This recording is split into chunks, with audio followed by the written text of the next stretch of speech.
গত কয়েকদিনে তীব্র শীতকালীন আবহাওয়ার সম্মুখীন হয়েছে যুক্তরাষ্ট্রের মিডওয়েস্ট অঞ্চল। টানা বৃষ্টিপাত, শক্তিশালী বাতাস এবং বজ্রবৃষ্টির কারণে বহু এলাকায় স্বাভাবিক জীবনযাত্রা ব্যাহত হয়েছে। রাস্তাঘাট, পরিবহন ব্যবস্থা ও নিত্য চলাচলে ব্যাপক সমস্যা তৈরি হয়েছে, যার প্রভাব পড়েছে কোটি মানুষের দৈনন্দিন কাজকর্মে। সাউথ ডাকোটা থেকে নিউ ইয়র্ক পর্যন্ত বিস্তীর্ণ অঞ্চল জুড়ে শীতকালীন আবহাওয়ার সতর্কতা জারি করা হয়, যার আওতায় ছিল প্রায় 5,30,00,000 মানুষ।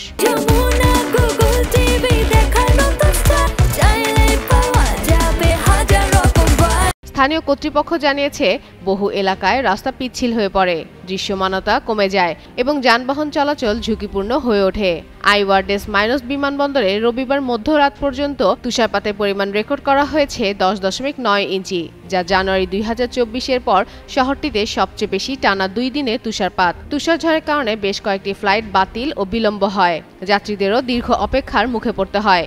এদিকে শিকাগোর ওয়ার আন্তর্জাতিক বিমানবন্দরে শনিবার একই দিনে 8.4 ইঞ্চি তুষারপাত রেকর্ড করা হয়। এটি শিকাগোর ইতিহাসে নভেম্বর মাসে সবচেয়ে বেশি তুষারপাতের নতুন রেকর্ড।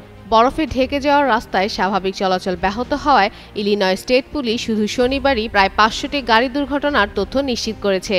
আবহাওয়াবিদদের মতে, তুষারপাতের পাশাপাশি শীতল বাতাসের গতি পরিস্থিতিকে আরও জটিল করে তুলছে।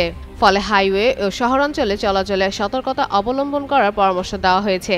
স্থানীয় প্রশাসন জরুরি সেবাগুলোকে সক্রিয় রেখেছে এবং অধিবাসীদের অপ্রয়োজনে ঘর থেকে বের না হওয়ার অনুরোধ জানিয়েছে। পাশাপাশি আগামী কয়েকদিনও কিছু এলাকায় শৈত্য পরিস্থিতি অব্যাহত থাকতে পারে বলে পূর্বাভাস দেওয়া হয়েছে।